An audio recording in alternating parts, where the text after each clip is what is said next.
अनंत। आपका विषय बोल रहा हूं। सतगुरु की महिमा अनंत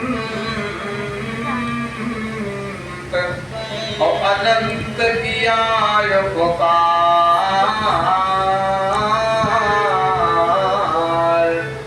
लोचन अनंत उभारिया अनंत दिखावनहार।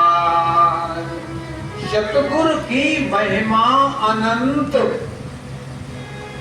गुरु की महिमा किसका कितनी है? कोई अंत नहीं है। कोई न अनंता इति अनंता। न समास कर दो और समास। एक का अंत होता, एक का अंत नहीं होता। जिसका अंत न हो उसे बोलते अनंत। क्या बोलते? तो सतगुरु की महिमा अनंत, अनंत किया उपकार। लोचन अनंत उभारिया अनंत दिखावनहार। जो अनंत को दिखावे। अनंत कौन है? परमात्मा। कौन है? जिसकी कृपा से हमारी जिंदगी सुधरती है, हमारी जिंदगी बनती है। जीवन में गुरु जी की क्या उपादेयता है? जीवन में गुरु जी की क्या महत्ता है? गुरु की जीवन में क्या जरूरत है? क्या जरूरत है? अर्जुन महाभारत के युद्ध में सारे अस्त्रों को छोड़ चुका था, फेंक चुका था। मैं युद्ध नहीं करूंगा, मैं युद्ध नहीं करूंगा। सीदंति मम गात्राणि मुखम च प्रस्तुति बेपतुष शरीरे में रोम हर्ष चिदायते। मेरे हाथ से गांडीव धनुष टूट रहा है। बेपतु मेरा शरीर जो है वो कांपने लगा है। बेपतुष शरीरे में और मेरे रोंगटे खड़े हो गए हैं। अब मैं युद्ध नहीं कर पाऊंगा, अब मैं युद्ध नहीं कर पाऊंगा। जो वो क्षत्रिय था, तो क्षत्रिय अपने कर्तव्य से चित हो रहा है। उस समय भगवान श्री कृष्ण गुरु के रूप से उसके जीवन में आए और अर्जुन को ने फिर खड़ा हो गया। और क्या बोले भगवान? मां विस्मृत युद्ध च, मेरा स्मरण कर और युद्ध कर। तेरा यही कर्तव्य है तेरा। तो गुरु आपके कर्तव्य को याद दिलाता है। क्या करता है गुरु आपके? तुम्हारा कर्तव्य क्या है? तुम्हारा कर्तव्य क्या है? शायद आप सोचते होंगे संसार बढ़ाना, संसार बनाना, नई कार लेना, कोठी बनवाना, बंगला बनवाना, खुद को सजाना, संभालना, सुधारना, श्रृंगार करना, बहुत कुछ करना। ना ना ना ना ना, भूल गए आप। ये नहीं। आपका कर्तव्य क्या है?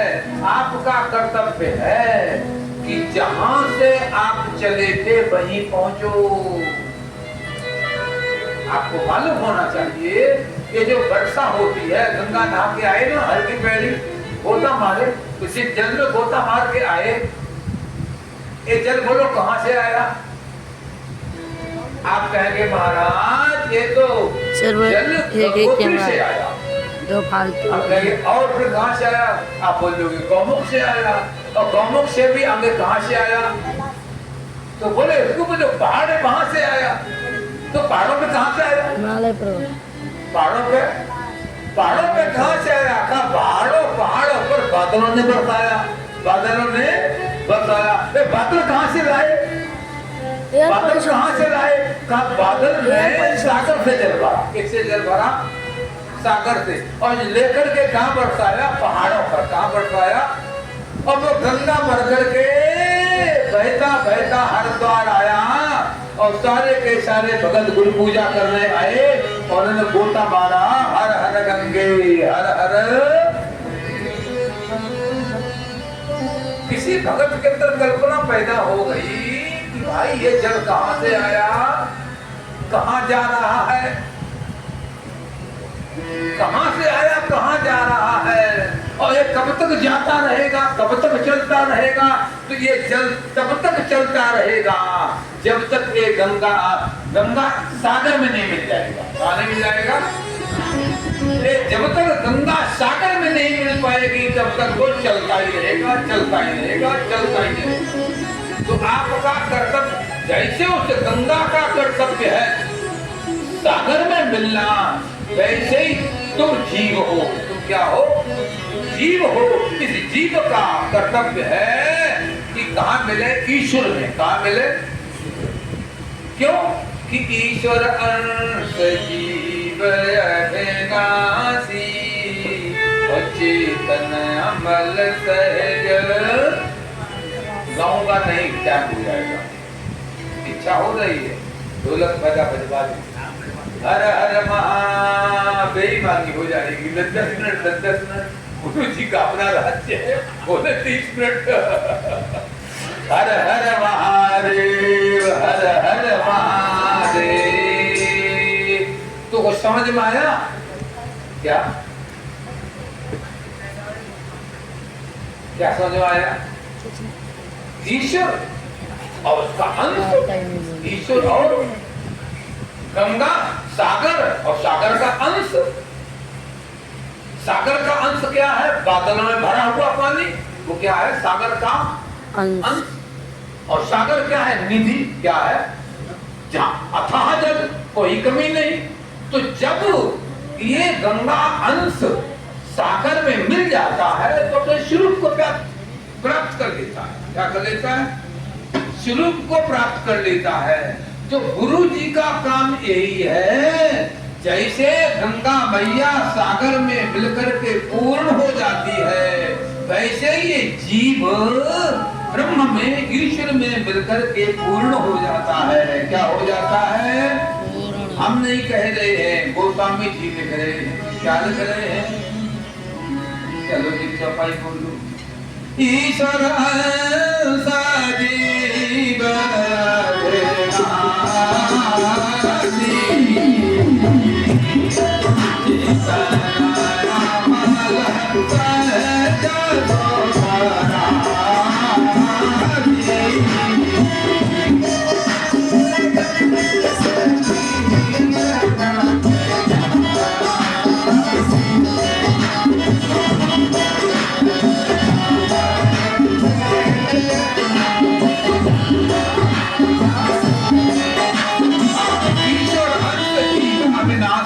चेतन अमल सहज।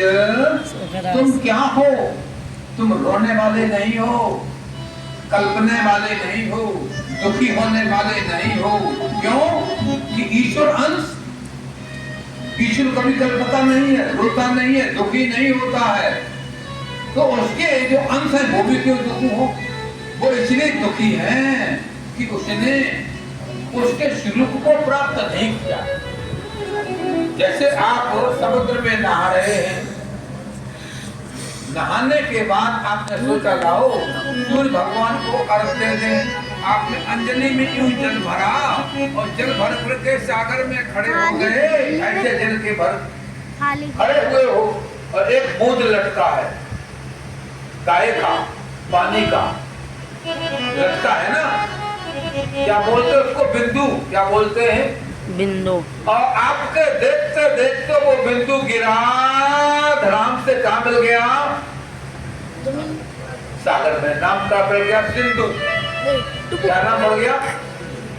बूंद को सिंधु बनने में देर नहीं लगी नहीं। ऐसे ही इस जीव को ब्रह्म बनने में देर नहीं लगती है, पर संयोग होना चाहिए। क्या होना चाहिए? संयोग तब बनता है जब आपका चित्त शुद्ध हो जाए। अंत वेदांत परिभाषा है, एक ग्रंथ है पंचदशी, उसमें लिखा है अंतःकरण मनोवृत्ति, अंतःकरण मनोवृत्ति आनंदा प्रतिबिंबता। अंतःकरण की जो वृत्ति शुद्ध पावन हो जाती है तब उसकी प्राप्ति होती है। कुछ समझ में आया? आप दुनिया में क्यों आए हो? भगवान से मिलने के लिए, कार कोठी बंगला के लिए नहीं। कितने जन्म तुमने बिता दिए भटकते भटकते भटकते भटकते। अभी भटकना बंद नहीं हुआ, अभी भटकना। कभी यक्ष बने, कभी गंधर्व बने, कभी किन्नर बने, कभी देवता बने, कभी पशु बने, कभी पक्षी बने। तुमको मालूम है कभी कभी तुम चारपाई पे लेटे होते हो, स्वप्न आता है मैं पक्षी बन रहा हूँ, उड़ रहा हूँ, आता है स्वप्न। वो कब का है? वो कब का है? अरे कभी तुम पक्षी थे, कभी तुम शेर बन जाते हो सपने में, कभी तुम बाघ बन जाते हो, कभी चीता बन जाते हो। क्यों? कि कभी तुम किसी जन्म में ये थे, ये तुम थे। सच्चिदानंद भगवान की हर हर महादेव। तो गुरु जी क्या करते हैं? बस गुरु जी यही करते हैं कि तुम्हारे कई जन्मों का चक्कर मिटा करके क्या करते हैं, जल्दी ठिकाने पे लगा देते हैं। जल्दी यहाँ पहुंचना वहां पहुंचा देते हैं। वहां पहुंचना, ब्रह्मा जी महाराज ने वेद लिखे, क्या किया? गुरु क्या करते हैं वो बता रहा हूं। ब्रह्मा जी ने वेद लिखे और वेद लिखने के बाद में स्याही बच गई, स्याही बच गई। सरस्वती भगवती ने पूछा ब्रह्मा जी वेद पूरे हो गए? बोले हाँ, चारों वेद पूरे हो गए। तो कहते में स्याही तो बच गई है, क्या करें? तो इस स्याही को ले जाओ, हरिद्वार में जितने महात्मा अच्छे अच्छे हैं उनमें एक आनंद चेतन भी है, उसको ये स्याही जाके दे दो। फिर क्या होगा? उस स्याही से जो चेले उनके होंगे, उन चेलों के मस्तिष्क में कुछ भगवान ब्रह्मा के द्वारा कुछ उल्टा सीधा लिख गया होगा, कुछ गलत लिख गया होगा, तो आनंद चेतन को ठीक ठाक कर देंगे। क्या कर देंगे? तो गुरु जी क्या करते हैं?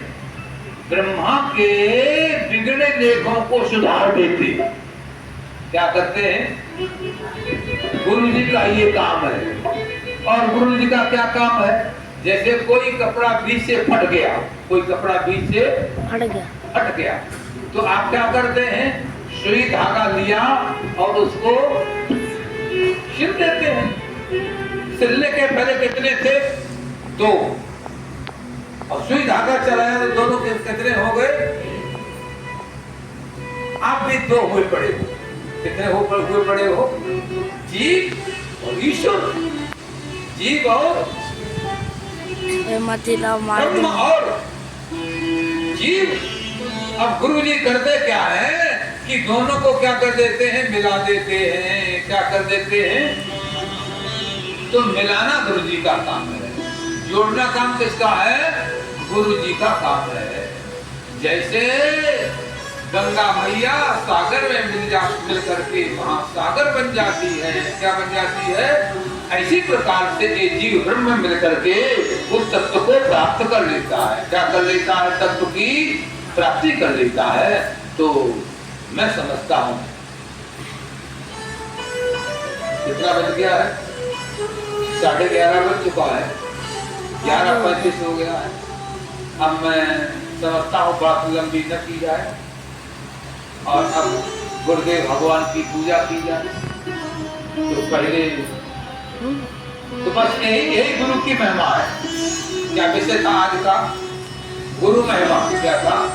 तो गुरु जी की यही महिमा है कि गुरु जी महाराज हमारा कल्याण कर देते हैं। क्या कर देते हैं? कल्याण कर देते हैं। गुरु जी बहुत कुछ बना देते हैं, कहां से कहां पहुंचा देते हैं, कहां से। लेकिन एक बात है, वो पहुंचाएंगे कब? आप प्रश्न करोगे महाराज हम तो पहुंचे ही नहीं, हम तो पहुंचे ही नहीं। आप क्यों नहीं पहुंचे? कभी सोचा? एक कोई कलाकार था, वो पर्वत की तलहटी से गुजर रहा था। एक बड़ा अच्छा उसको पत्थर दिखाई पड़ा, उसने हथौड़ा मारा, टन, बड़ी अच्छी आवाज आई पत्थर से। जब उस आवाज को सुना वो शिल्पी खुश हो गया। वो शिल्पी दिखाई तो मेरी लायक है।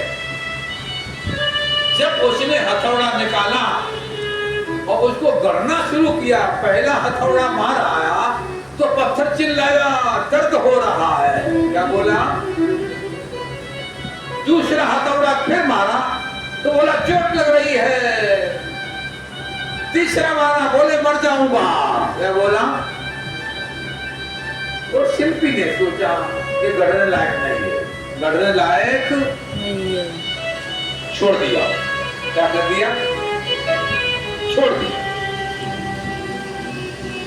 कई प्रकार के शिल्पी होते हैं।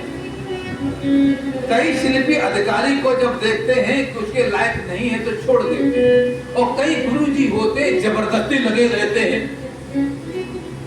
तो एक गुरुजी थे, वो हथौड़ा मारते रहे तो पत्थर टूट गया। क्या हो गया? टूट गया। जब पत्थर टूट गया तो उसके छोटे छोटे पीस बनाए गए, उसे फर्श में लगा दिया। कहाँ लगा दिया? फर्श में लगा दिया। और जब फर्श में लगा दिया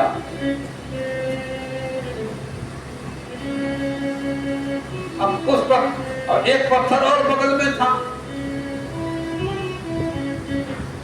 उस पत्थर पे गुरुजी ने मारा हथौड़ा,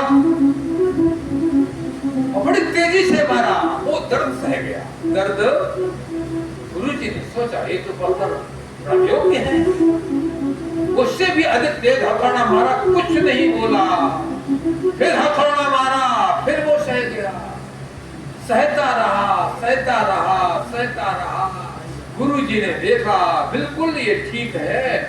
गड़गड़ करके हथौड़ी छेनी के माध्यम से उन्होंने उस बड़े से पत्थर में अष्टभुजी मां दुर्गा की प्रतिमा तैयार की।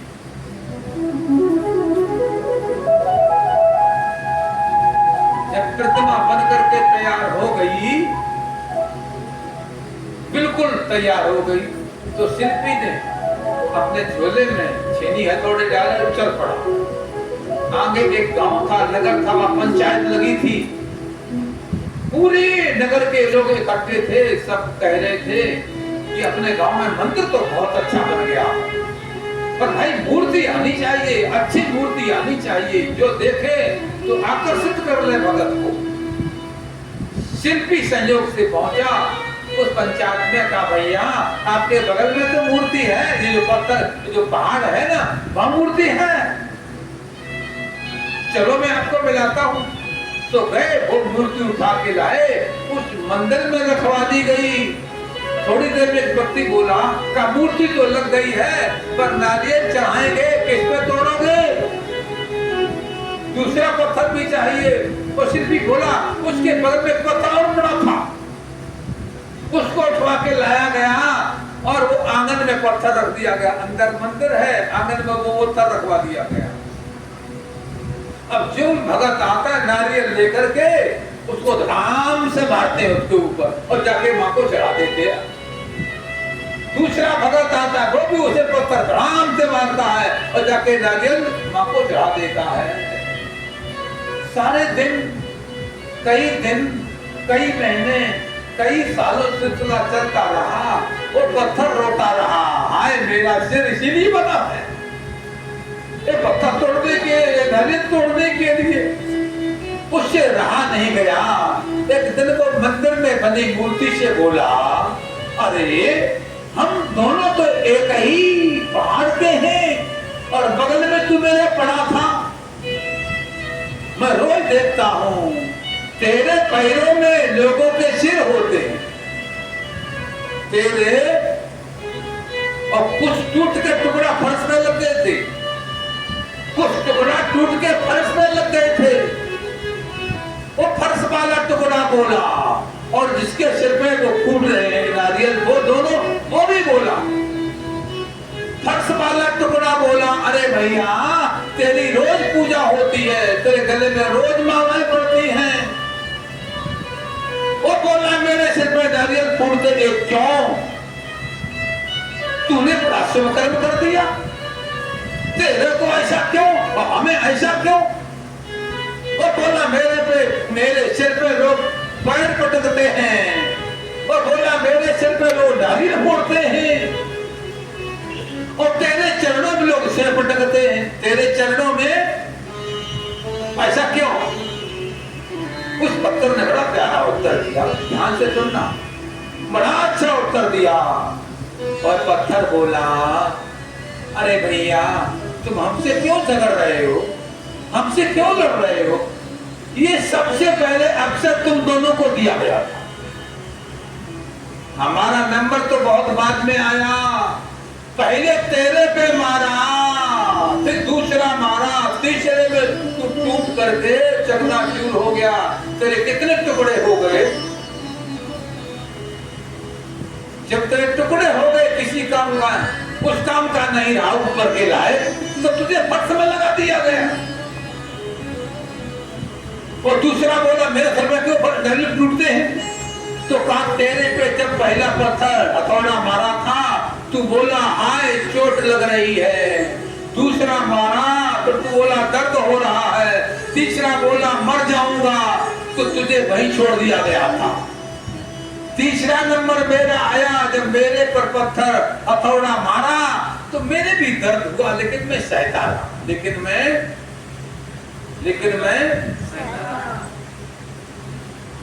दूसरा मारा फिर भी सहता रहा, तीसरा मारा फिर भी सहता रहा।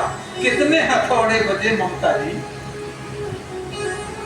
कितने हथौड़े बजे हरिचंद जी? हथौड़े पे हथौड़े बजे। वो कौन कह रहा है ये बात? कौन बोल रहा है? अष्टभुजी माँ दुर्गा बोल रही है, हथौड़े पे हथौड़े बजते रहे और मैं चोट सहती रही। वो मूर्ति कह रही चोट सहती रही। बनाना तो तुम्ही को वो चाहता था, बनाता तो और नंबर पहले तुम्ही को दिया था, लेकिन तुम चिल्लाने लगे। और जब चिल्लाओगे तो आगे तो गुरु दयालु को छोड़ देगा, बनाने वाला कृपालु को छोड़ देगा। तो तुमको लायक नहीं समझा, छोड़ दिया। और हम सहते रहे, दर्दों को झेलते रहे, चोटों को सहते रहे। ऐसे ही मत समझना कि आना चेतन इतने ऊंचे सिंहासन पर बैठ गई, कैसे बैठ गई, हम नीचे क्यों बैठी?